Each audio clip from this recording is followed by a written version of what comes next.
So you expect to spend around $35 million for a 5-year mission, and you know, ACE right now is coming up on $100 million for all sorts of reasons. There's always cost overruns. So those are typical numbers. All right, now I want to talk to you about something that's nearer and dearer to my heart, which is the first mission that I've been working on now for 3 or 4 years, Miniature Earth Observer, NEOS. And NEOS is built on a, and what I'm going to do first is talk about the technology and then what the status of the project is. This is a picture of it, not a picture, a drawing of it, and I'll talk about that later as well. It's a technology that's owned by a company called MPB Communications in Montreal, and it's built on a waveguide optical spectrometer. That is, it's a solid state optical spectrometer. So it's an optical waveguide. It's a semiconductor sandwiched between 2 slabs of glass. And the advantage of these things is that they're extremely efficient. Once you couple the light into the semiconductor, it stays there. It stays there. It's more than 80%, 89% efficient.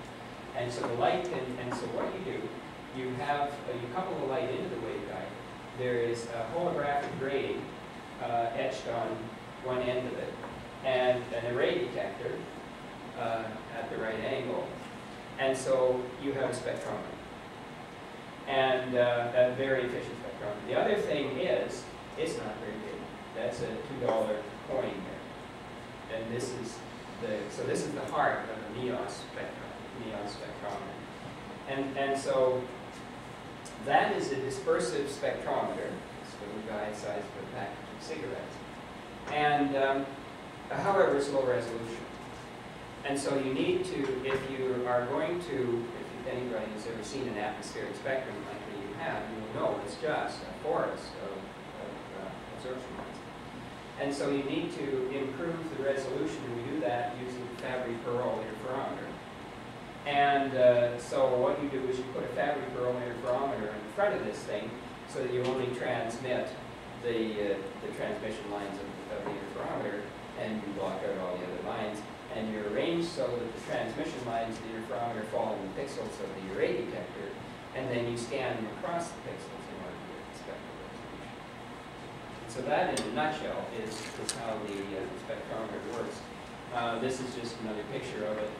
This is actually a picture of a lab mock-up. I don't know how well you can see it, but the waveguide is in here. The Fabry-Perot is out here, so light comes in there, and the detector is here, the grating is over here, the detector assembly is here. And this is sort of a schematic of what you're looking at there, where the light comes in through the Fabry-Perot, off the grating onto the detector. And there are also some numbers here from one of the early versions of this, and it was the semiconductor they're using zinc selenide, 2 millimeter thick zinc selenide, and it works from 1.2 to 2.4 nanometers. These are, you can use, I mean, the principle, of course, works anywhere in any wavelength, but the materials of the substrate. So, so that is the sort of heart of the NEOS instrument, and this is the layout of which you saw a little picture earlier that we proposed for a recent, well, I guess it was about 2 or 3 years ago now, call for proposals from the Canadian Space Agency for climate change missions. So this is now the proposed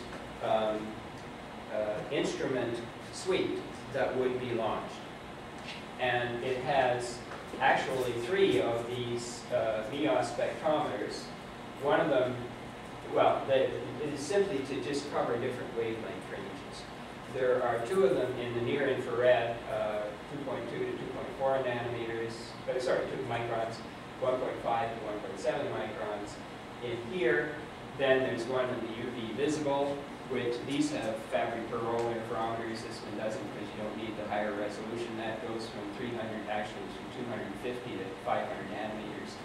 And then there's an imaging spectrometer here with a Fabry-Perot for measuring the O2A band. And there is another visible imager, a CMOS visible imager, to look at clouds, because you have to know if there's a cloud in your scene when you're recording the spectrum. And so these are all put together, and I did emphasize the fact that all of these are very, very small. And that's the key. This is now not 200 kilos. It is something on the order of 25 kilos. The whole thing. One of these guys is about 3 or 4 kilos with all of its electronics. So that's the layout, and it's essentially what you just saw, except that's the proposed configuration. You have and it's a nadir observer, so the Earth, the Rayleigh scattered light comes in here and gets distributed to the various spectrometers. The two near-infrared, one here and one here, and the UV vis, which is up here, and the O2A band, and the CMOS imagers. There's a calibration subsystem as well, because of course you have to calibrate these things on orbit. Well, actually, we claim that these, because everything is solid state in these spectrometers, they are very robust. And so they do survive launches, we think, because that's the problem right now. We have never launched one.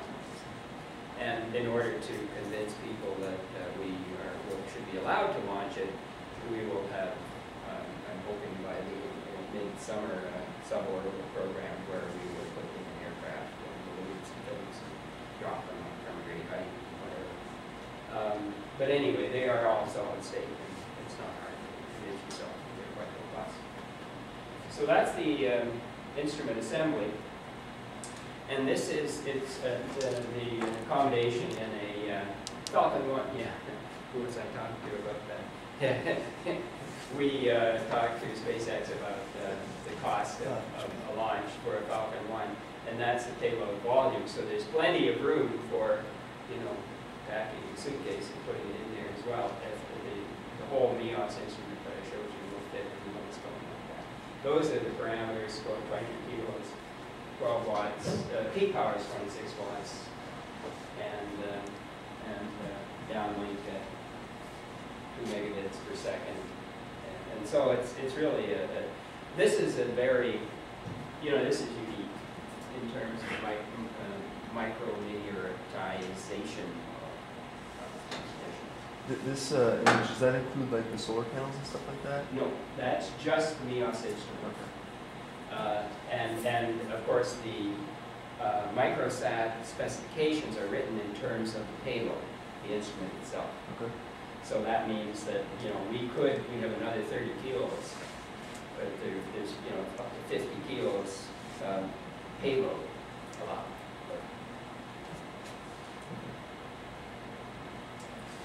Okay, a little bit, and I'm really going over time here. So a little bit about the science.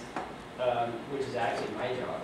All I've been talking to you about so far is not, I haven't done it, it's the MPP engineers.